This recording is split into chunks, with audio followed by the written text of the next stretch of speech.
Resume. All right, welcome to the neighborhood meeting for the fourth filing of the Bloom proposal. This evening, we will have some brief presentations from both the planner on the project as well as the applicants of the project. And then we will have some time for public question and answer and comment. We only have a few folks on the public, so I hope that we can have a good discussion and maybe have some back and forth between all the parties and talk about your questions and concerns with this project. So this is our brief agenda. We'll try to take up just a little bit of time to give you some information that will hopefully clear some things up for you and give you an idea of the context of the project. And then we'll try to save as much time as we can for the question and answer. This meeting is really to gather input from the neighbors. I think we can follow ground rules here, but if folks online want to ask a question, feel free to just raise your hand. We do have one person here in the room, so we'll kind of go back and forth between here in the room and folks online. I want to talk a little bit about who is in the room and available for questions this evening. We have the applicant and their team, which is the group that is proposing the project and submitting the plans. So they're here to kind of hear from folks before they submit their project about questions and potential concerns that might be already arisen. We also have the planner, the city planner for the project. So that's a great resource for you all when it comes to the development review process that this proposal will be going through, as well as some context on the zoning in the area. We also have, as Dave mentioned, we have a staff member from traffic or engineering, I'm sorry, Dave. From engineering. So that is also a really good expert to have in the room in case you have questions. My name is Em. I'm the neighborhood development liaison. My position is kind of your man in the city when it comes to the development that's going on. I provide support and outreach to neighbors who are impacted by development and want to get involved. We're fairly early in the process for development review for this project. The neighborhood meeting does come before the actual application has been submitted. So there may be some questions that we aren't quite ready to answer yet just because of the earliness in the process. But if you have them, then we'll make sure to follow up with you and keep engaging with you as we go through this development review process. You can see that there is a submittal coming up soon, and then the proposal will go through several rounds of review and staff comments, and then will be sent to a hearing. I believe it's a type 2 hearing, so it will be seen by the Planning and Zoning Commission for approval. And if you receive the letter for tonight's meeting, you'll also be notified for that hearing when that happens. So I'm going to pass it on to our planner, Kai, who's going to be talking a little bit about this project from the city's perspective. I'll check the door so I do that. Okay, yeah, thank you, Em. So I'll start. Thank you. I'll start a little high level on this. And I think the reason for this is maybe some of the people have heard about this on the call or in the room. This project was originally, or is part of a much larger master plan development. And it all sort of originated with the Mulberry Metro District. And in layman's term, a metro district is really a district that state law allows for the creation of to fund and construct public improvements. And the city of Fort Collins has metro district policy. So as part of state statute, city council is required to approve a metro district before it goes to district court for a later approval through that state process. But as part of the city's review of the metro district, we have certain performance requirements that metro districts are supposed to meet. And we call those performance requirements public benefits or public benefit agreement. And for this particular project, this project is located within District 4. This is a representation of the street network that was proposed as part of the 2019 Metro District. So you can see in here what was presented and is what is part of the service plan is sort of this fine grain mixed use development. So in planning staff's review of this project, we'll be ensuring that this plan complies with sort of this intent of this fine grain urbanism that you see on the screen here.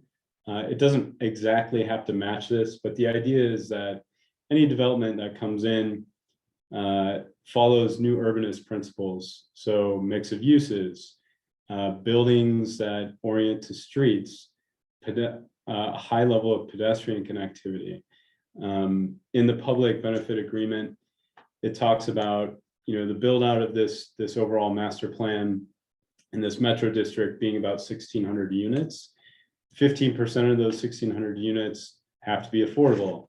They have to be distributed around the metro district or the master plan area. In addition to that, the single family detached products have to be alley loaded. And some of the justification for the metro district was because of their approach for fine grain urbanism here and what they're representing in this plan. The applicants are stating that, or stated at the time in 2019 when it was approved, that the metro district was necessary to be able to fund the additional cost of infrastructure, since building alleys is more expensive, building a more fine grain street network is more expensive.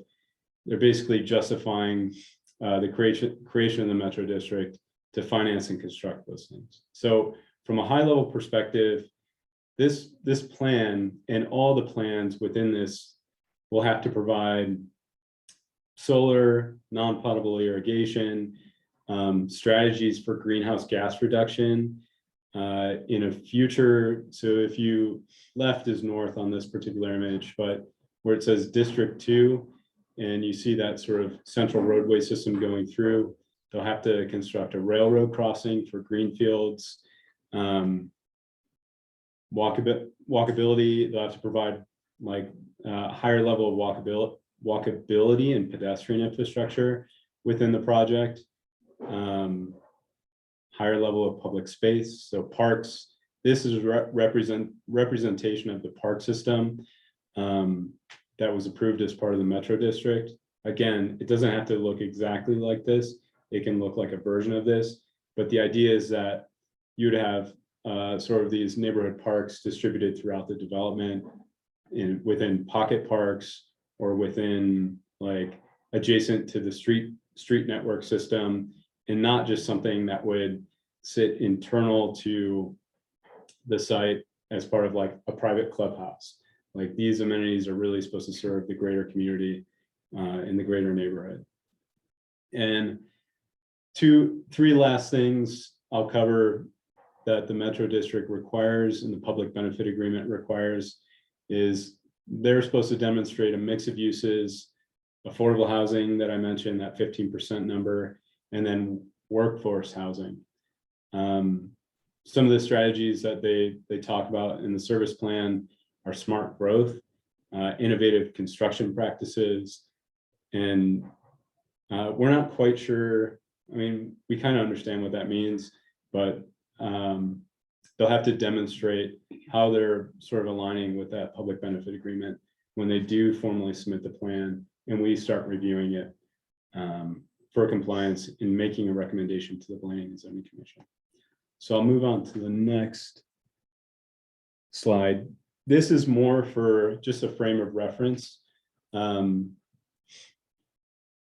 this is Bloom filing 4. So you can see on the top right corner of this, this is actually left is north. I have that north arrow up there, but this is the 4th filing of the PUD master plan Bloom filing 1 was approved. It includes generally this area in blue, and then the roadway system. So the roadway system will be built as part of Bloom filing 1, and it will serve Bloom filing 2, Bloom filing 3, and Bloom filing 4. So before you see any kind of rooftops out here, you'll have this primary road network system constructed. Bloom filing 2 recently went to hearing, it was approved. Bloom filing 3 is a multifamily project that is 100% affordable that they're proposing. It is currently under review in the first round of review with the city. And then Bloom filing 4 is what we're here for tonight.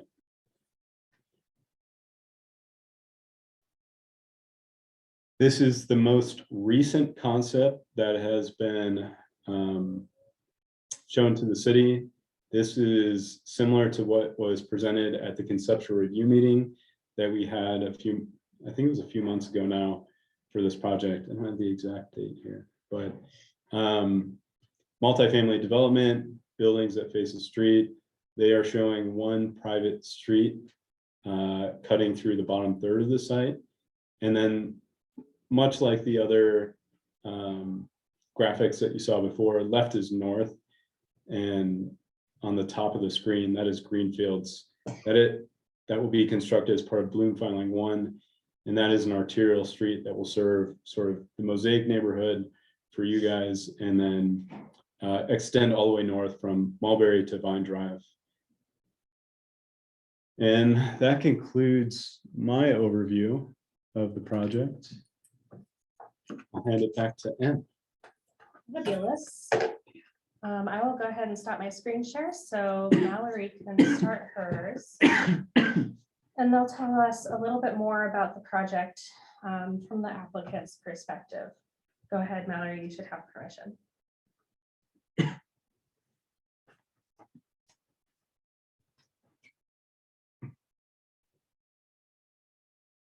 Hi, everyone. Can y'all hear me?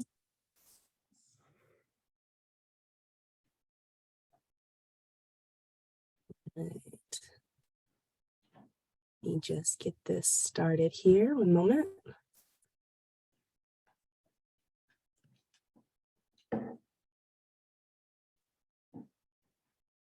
If you go down to the very bottom of the screen with the Zoom bar, right next to it on the left is present.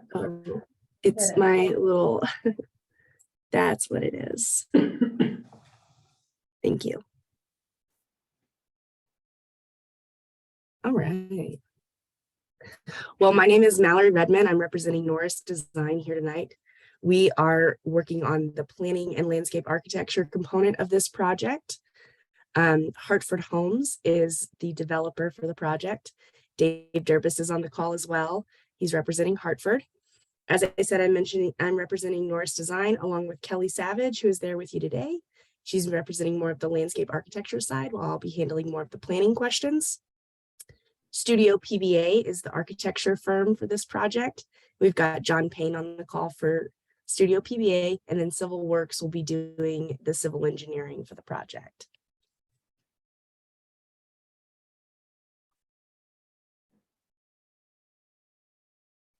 There we go. So as Kai mentioned, this project is a new mixed use residential community. You can see the quote on the screen here. It's designed to create harmony between the modern world and the beauty of nature. The idea for this project is a high quality new community in Fort Collins. It's spread out over 250 acres. The vision was for a mixed use community with a variety of residential uses, including affordable housing and market rate housing, along with commercial and retail uses. And as Kai mentioned as well, the focus of this is for responsible growth. So that's part of why we're really focusing on this kind of phased approach. So I won't go through the entire project history again because Kai did such a great job. But in this image, unlike the other images that you just saw and will continue to see, north is up in this image instead of to the left. But as Kai mentioned, Annexation and zoning was approved by City Council back in February of 2021. That public benefits agreement that Kai was talking about, that was approved by council in March of 2021. With the overall PUD, that's the Plan Unit Development Master Plan, that received Planning and Zoning Commission approval in December of last year, so just about a year ago. Bloom Filing 1 was approved in September of this year. And like Kai mentioned, that included the northernmost area up here outlined in red, along with the infrastructure for the project. So Greenfields and Aria Way, that those kind of main infrastructure spots. Excuse me. Filing 2, which is outlined in blue and just to the south of Filing 1, that also included multifamily residential, but within buildings that were no larger than 20 units per building. So still kind of keeping that low density residential within District 1. Moving down to Filing 3, as Kai mentioned, this is outlined in green, and it is the affordable housing component of the project. Filing 4, which is outlined in pink, that is the project that we're talking about today.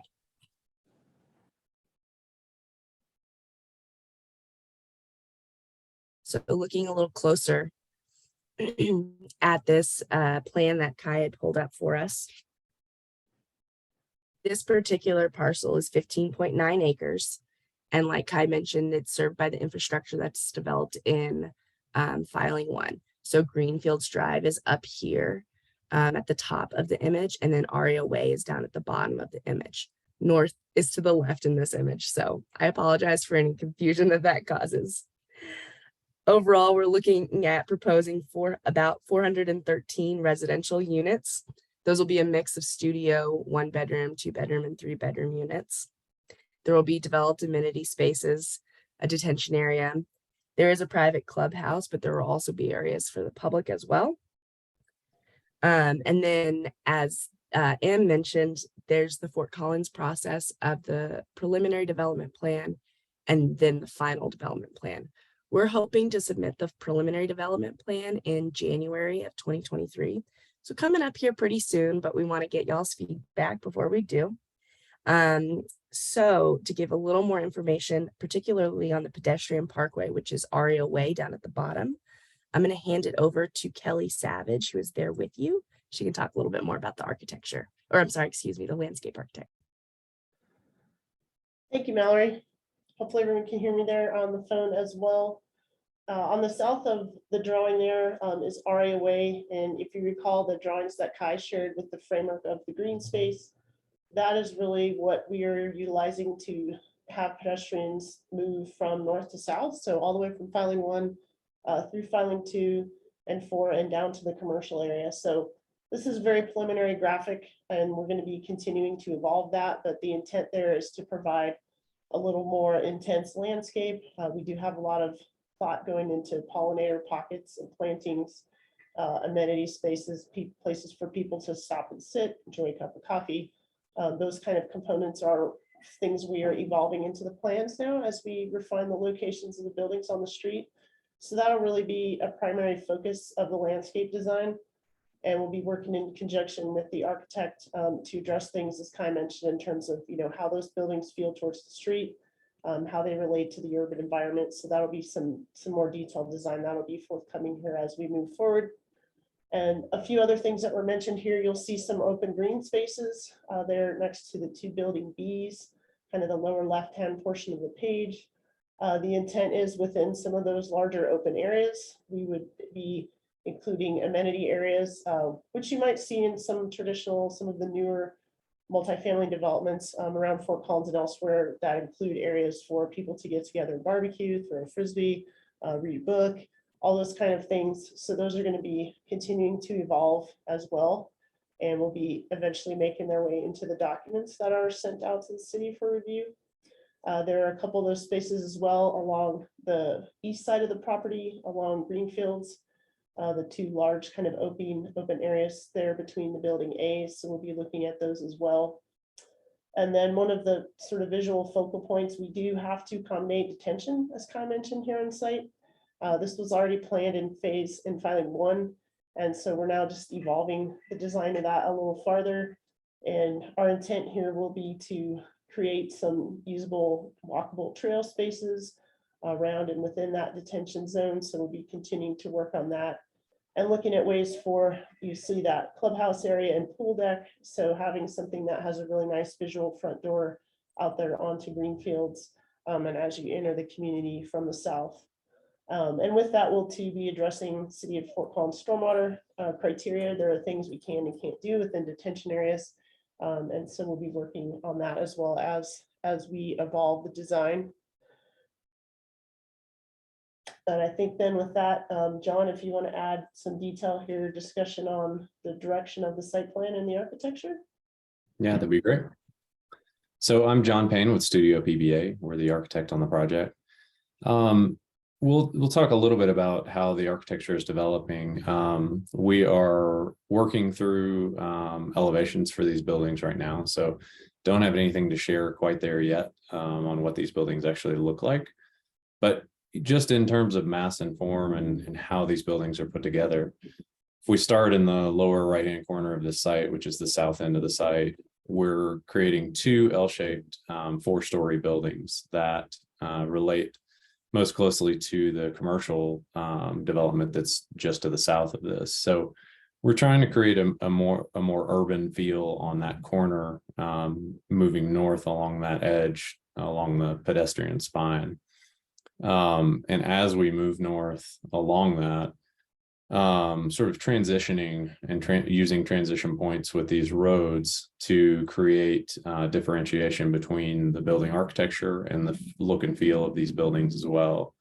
So again, like they mentioned, having this pedestrian spine along the south of, or along the west side of the site here, traveling north and south along that spine, we'll have these pedestrian nodes that create activity zones where people can congregate and use as recreation along the way, but also really creating a nice urban edge.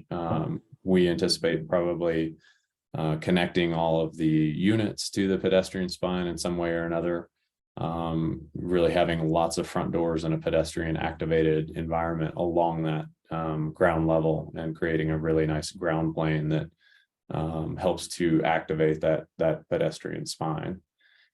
So as we travel north from the 4-story buildings to the next 3-story building, we're starting to break down the form a bit more and change the architecture from a more urban feeling architecture on the south to something that will more closely resemble the smaller scale residential that's north in Filing 2. So that architecture will develop as we continue to work on the exteriors of these buildings and create some unique architectures for each of these along Aria Way.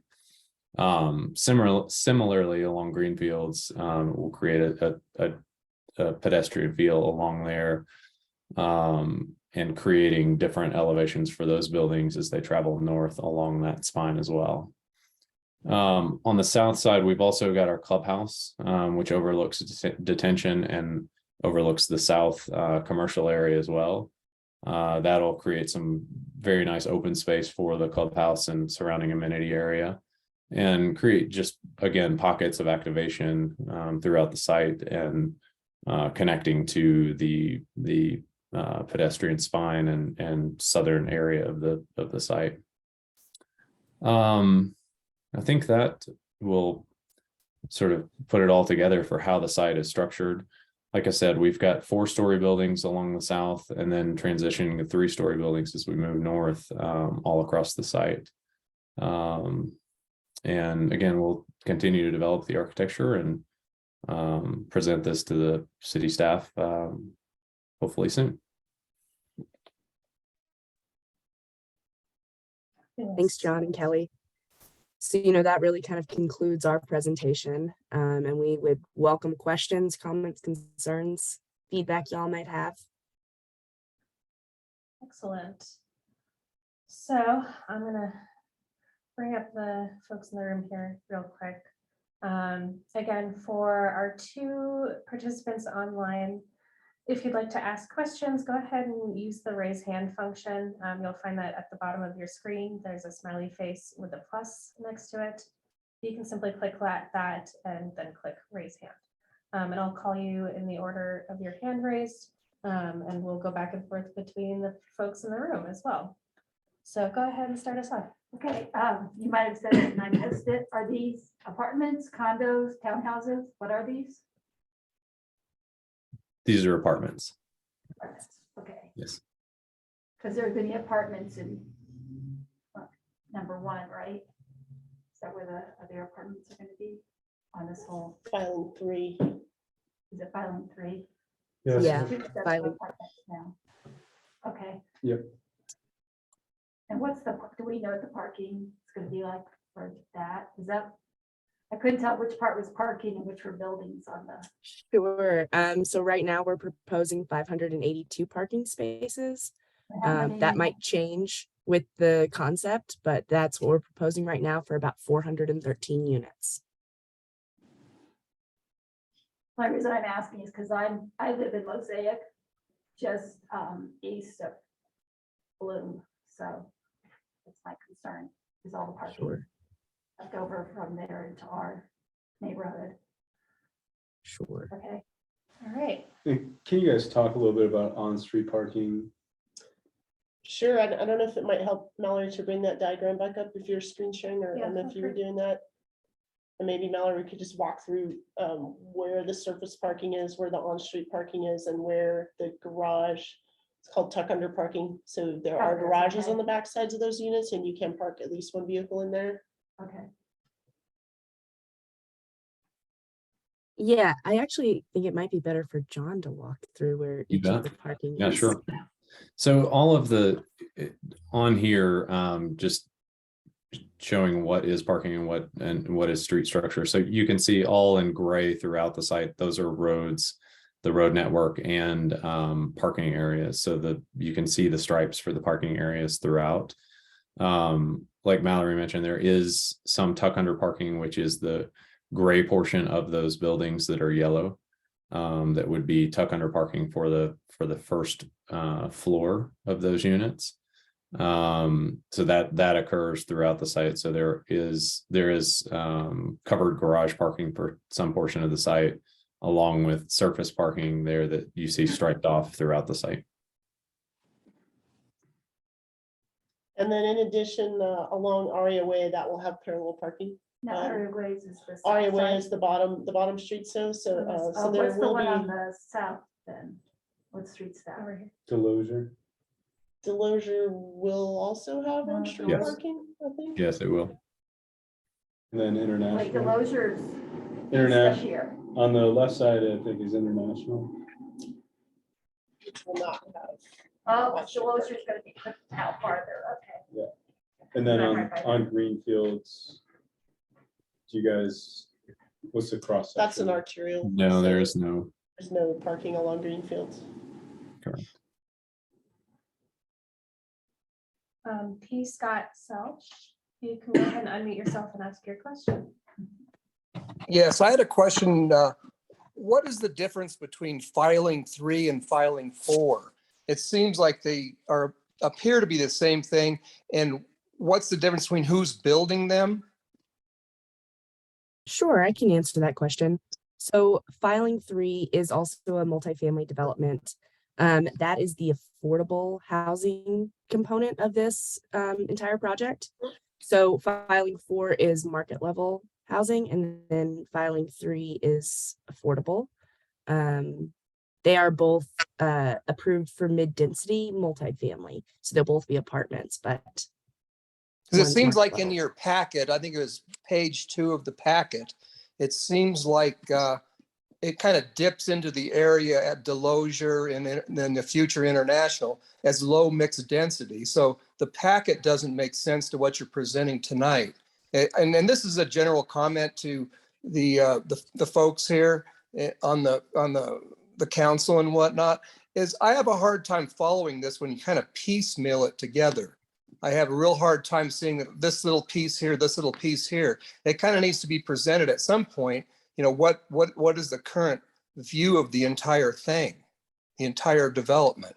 So it's kind of hard to Sure. look at one little filing 4 over here. And I live right here in the corner of Delosier and the Future International. So I can kind of envision what it's going to look like, but it's kind of hard for a layman to kind of see what's going on. Sure. So I would say that the PUD, the Mulberry and Greenfields PUD that was approved in December of 2021, that shows the entire development and what's envisioned for the whole development. However, it doesn't get into the detail that we're starting to get into now with each of these filings. Yeah, And I that- certainly understand that's kind of my wanting to see the big picture. you kind of Um, you send out a packet, but that information in the packet and the neighborhood meeting letter, those must be a year and a half old. I mean, why can't you update that stuff so we can see what's currently going on? I mean, it shows a low mixed density area extending into this area where you're doing the low income apartments right there. And I don't know, it doesn't make any sense to me. Right. So I I would say that filing 3, which is that low mid density that you're talking about, that is a Correct? different project from our project that's being done by Pedcore. It's a different developer, different group. Although it is part of the larger project as a whole of Bloom, that is different than what we're talking about tonight. And no, which is I filing understand that, but the packet you send out doesn't really represent that. And it also is kind of curious, why is it a low mixed density and they're building low income housing on a low mixed density area? I mean, wouldn't that be more of a mixed density area? So low mid density speaks to the number of units, dwelling units per acre. And that was what was outlined in that PUD document, the Mulberry and Greenfields PUD. So really what filing 3 low medium density residential is telling you is that that was what that was approved for within the PUD document. What the specific density is, I don't know. Our project, we are looking at, Yeah, but what's the difference between a low medium density and a medium density? It seems like low medium density would be fewer units than a medium density. I don't get it. that's correct. That's correct. So they're approved for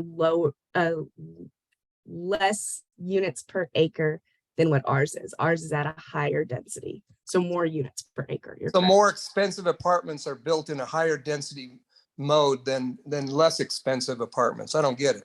Well, this Go Dave ahead. Yeah, Dave Durbus here.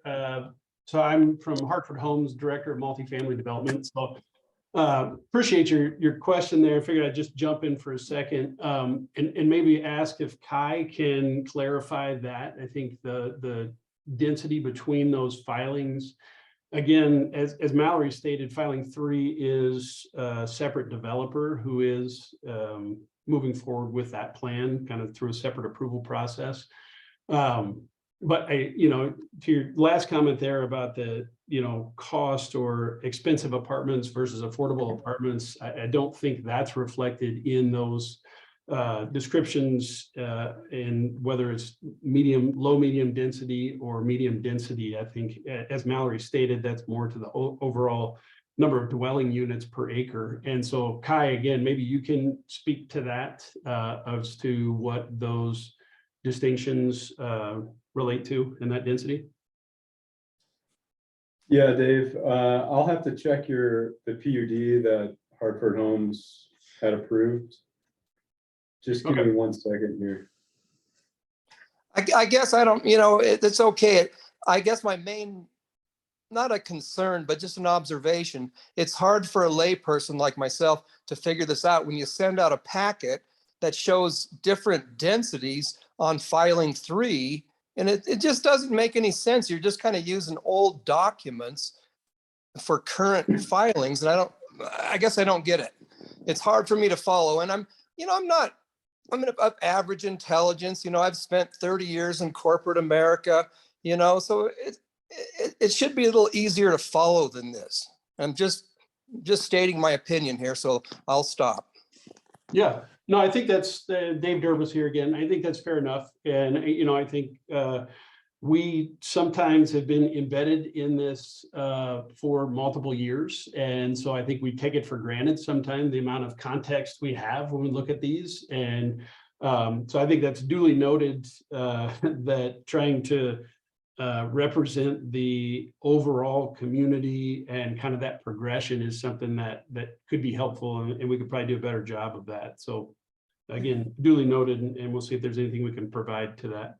Yeah, because in my mind, it's hard to compare. It's hard for someone to jump into a neighborhood meeting saying, hey, you're building a giant apartment complex and filing 4, when there's already a giant apartment complex and filing 3 right in the same area as far as traffic and everything like that's concerned. It's hard to make any kind of rational observation when you're like piecemealing. It's like a little shell game thing. Oh, look at this little piece here, where you have to look at the whole picture. Sure. In my mind anyway. And I don't have the time to go through, and I did try to do that today. I went through all the old filings from the Fort Collins City government website. It didn't make any sense to me. I couldn't follow through with it. I could only see some things for Bloom filing 3, which were all different maps. I just want one picture of what's going on now. I mean, and apparently this is the one you're showing on the screen right now. That apparently is what's going on right now, but I'm still questioning the low mixed density versus the medium density. It's just doesn't make any sense to me. Sorry. That's my comment, but I'll stop. Thank you. Thank you. We appreciate your comments, and I do want to remind you that this will be recorded and the notes from this meeting will be provided to the Planning and Zoning Commission as well. So the applicants here hear your comments, our planners here hear your comments, and our decision makers will also hear them for sure. Thank you very much. Of course. Do you have any other questions? Well, I'm not sure if any of these could be answered. Do we know anything about the bus system? Are they going to bring any bus stuff or any, like transportation going on into any of this area? Because Mulberry is still kind of far away from all this area. Yeah. I'm not familiar with that. I'm not sure if Kai has done anything about that. Yeah, so I'll let the applicant team talk a little bit about that. So part of the public benefit agreement, they're required to provide some sort of public infrastructure for public transit within the development. We typically review it in compliance with our transportation master plan, which outlines like the bus network, where that's located, where the appropriate location for stops. But I think, Would that be already done though, if this is new? Because isn't that done like years before? typically it's part of, right, the transportation master plan, Right. and then it will be reflected in the master plan for the development. So I don't recall where this bus stop is. I suspect it's along Greenfields. Yeah, but I'll let the applicant team cover that if they can. I actually don't think that it's part of this development. I'm looking through the PBA right now to see where it is myself. So give me just 1 minute. Yeah, Mallory, this is Dave Durbus again. I was going to, just respond. I think with, as Kai mentioned, that was likely addressed within that public benefits agreement and would have been, I would imagine those transit locations would have been cited within the overall PUD and the development plan. I do not recall us having anything specific to this filing for site. So, we haven't incorporated anything here, but that's something we can go back and look at and ensure that if there is anything required on this site, obviously we would address that. And that's why I prefaced it saying, not sure if you guys could answer it or not. That's fine. I'll take note of that question, and I'll try to get back to you when we have the submittal and we can find some information. I'll speak to our. It's a good comment that I don't recall coming up in a while, so it's a good. I actually brought it up. It's a good reminder to, what we work with Transport to figure out some of those locations, and then wherever that's recommended, we I work actually to brought it up locate in, those. I don't remember if it was the filing, there was another neighborhood thing with, might have been at the beginning of Bloom or after the apartment ones in filing 3, because I was concerned again of cars versus people having access to transit. So I did bring it up back then too. Yeah, And the so, closest one supposedly was on Mulberry. yeah, Mulberry is planned to be whenever it's unclear in the direction the Mulberry corridor will go Yes, I was But- watching that thing the other day. at council last night. Yeah. So I think in city plan from like a large transit perspective, like a framework perspective, we're anticipated to build out our transit corridors along Mulberry, along Harmony, Right. and then that central one along or Mason Street, the Max line. So not today, there will be a bus station along Mulberry. Right. In future bus route. I think the rooftops have to come first before, like the ridership has to come first before they plan the route. But with that, in the transit master plan, they provide a general framework of where those routes will be located. So, I did remember they brought up that Timberline, there is a bus at Timberline by Mhm. Sykes, yeah, but that's kind of far away yeah. to walk to. Now it's the closest one that, So it's likely there will be something by Greenfields in Mulberry, and then within Greenfields is going to be considered an arterial road. And typically our arterial road systems have a bus line that will cut through it.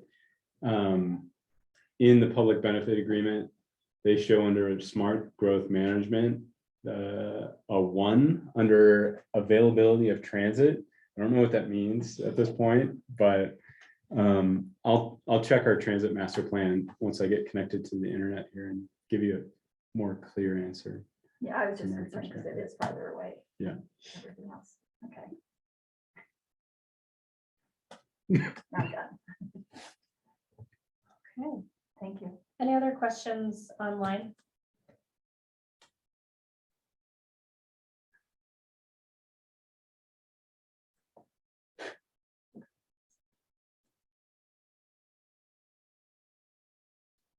I think Scott shows his raise. Scott, is your hand up because you spoke before, or do you have something else to ask or say? No, I don't think I did. I didn't have any more questions. Sorry.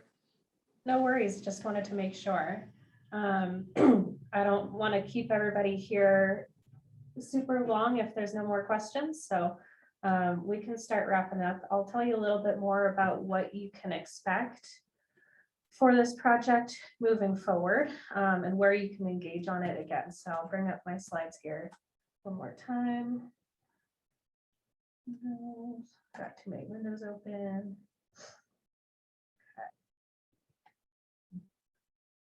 So,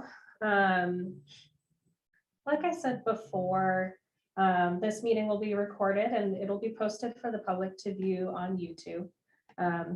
That usually goes up within 2 or 3 days. It's been a little bit slower recently because people are out for the holidays, but if you want to review the questions that were answered or the information that we got here tonight, you can always go back to the meeting video. We'll have project updates. It seems like both of you are fairly familiar with our website. Yeah, So yeah, we'll have our project updates located on there. But I want to say if you can't find specific information that you're looking for, like the transit information, when that does come in, or information about the PUD, feel free to email me and I'll go ahead and put my email address in the chat, as well as it's on that document right next to you. oh, this one. So I am available for questions. If I can't find answers to those questions, I can always find the person who can. So that's my role and I'm happy to help in any way. If you got the letter for tonight's meeting, you'll also receive a mailed notice for the public hearing when this goes to P&Z. Those will be mailed out 2 weeks before the meeting. It's difficult to say exactly when the public hearing will be planned because we're not sure how many rounds of review the project will go through, but it will be several months from now. So just keep an eye out on either our website or in the mail. And then, yeah, again, I just want to reiterate that my role is basically to be here to help. So any questions, there's no question too small, no document that I shouldn't be able to dig up for you all. And I can always connect you with our planners, our traffic staff, our parking staff, to make sure that the public is feeling good about this proposal by the time it gets to P&Z as much as we can. Okay, All right, I'm gonna pop something in the chat for you, Scott, to take with you, and then we'll go ahead and adjourn our meeting. Thank you all for your time. thank you.